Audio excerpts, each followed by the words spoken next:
ఆంధ్రప్రదేశ్ ఉప ముఖ్యమంత్రి శ్రీ పవన్ కళ్యాణ్ మరోసారి తన మానవత్వాన్ని చాటుకున్నారు.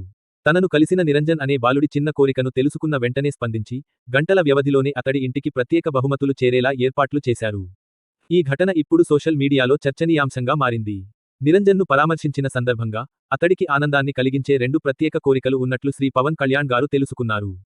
ఒక టాబ్లెట్, ట్యాబ్ మరియు ఒక కుక్కపిల్ల కావాలన్న నిరంజన్ ఆకాంక్షను ఆయనకు వివరించారు. ఈ విషయానికి తెలిసిన వెంటనే స్పందించిన ఉప ముఖ్యమంత్రి పవన్ కళ్యాణ్ గారు, ఆలస్యం చేయకుండా చర్యలు తీసుకున్నారు. కేవలం గంట వ్యవధిలోనే ఆ 2 బహుమతులు నిరంజన్ ఇంటికి చేరేలా ఏర్పాట్లు చేశారు.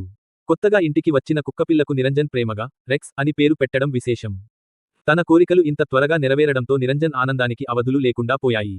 పవన్ కళ్యాణ్ గారి ఈ స్పందనపై అభిమానులు, ప్రజలు హర్షం వ్యక్తం చేస్తున్నారు. అభిమానుల సంతోషాన్ని తన సంతోషంగా భావించే నాయకుడిగా పవన్ కళ్యాణ్ గారు మరోసారి నిరూపించుకున్నారని పలువురు అభిప్రాయపడుతున్నారు. ఒక చిన్నారి ముఖంలో చిరునవ్వు తీసుకురావడం కోసం వెంటనే స్పందించిన పవన్ కళ్యాణ్ గారి ఈ చర్య ప్రస్తుతం ప్రశంసలు అందుకుంటోంది. నిరంజన్ ఆనందం, అతని చిరునవ్వు ఈ సంఘటనకు మరింత ప్రత్యేకతను తీసుకొచ్చాయి.